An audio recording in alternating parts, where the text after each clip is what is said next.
Bonjour, je suis Abdelhak Riki et aujourd'hui mon discours est destiné à ceux qui s'opposent au gouvernement, à la constitution du gouvernement Ben Kiren. Pourquoi cette vidéo? Pour la simple raison de donner un visage à ceux qui s'opposent à ce qui se passe aujourd'hui. Moi, je suis un citoyen marocain qui a voté. J'ai encore l'empreinte indélébile. J'ai voté en toute conscience, j'ai voté de manière civique et je considère que mon vote doit être respecté. Et d'ailleurs, à travers ce vote, c'est l'un des rares moments où, en tant que citoyen, je peux participer à la chose publique. Et voilà, j'ai l'impression que certains commencent à dire regardez, il a la barbe, c'est un islamiste, ah, détrompez-vous. Non, moi mon camp c'est la gauche démocratique réformiste. Mais ce qui est malheureux, c'est que on entend des écrits par-ci par-là, des dires sur des alternatives à ce blocage. Alors certains proposent carrément l'état d'exception et d'autres de changer la figure de Ben Kiren. Alors parlons de l'état d'exception. À deux reprises, il y a eu l'état d'exception au Maroc. La première, c'était en 65, mais c'était après le plus grand soulèvement populaire du 23 mars 1965 à Casablanca.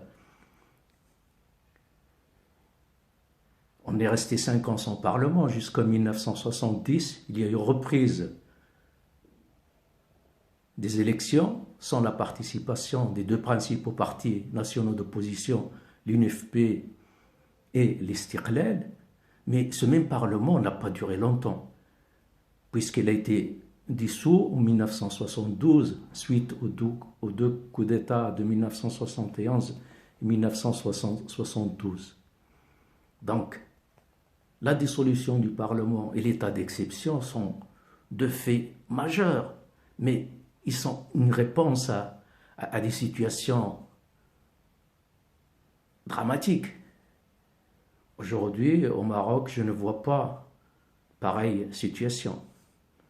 On vit dans le cadre d'une stabilité, à part les prix excessifs ديال العدس, les lentilles, ديال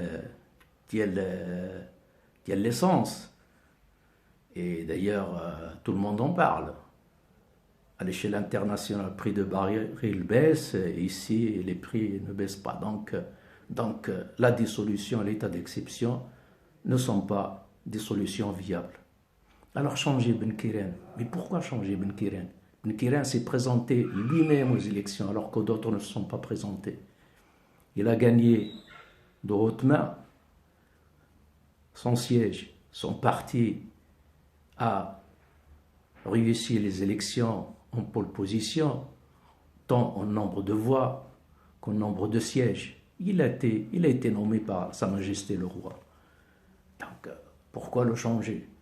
Je sais que les tractations peuvent être difficiles pour la constitution d'une coalition gouvernementale.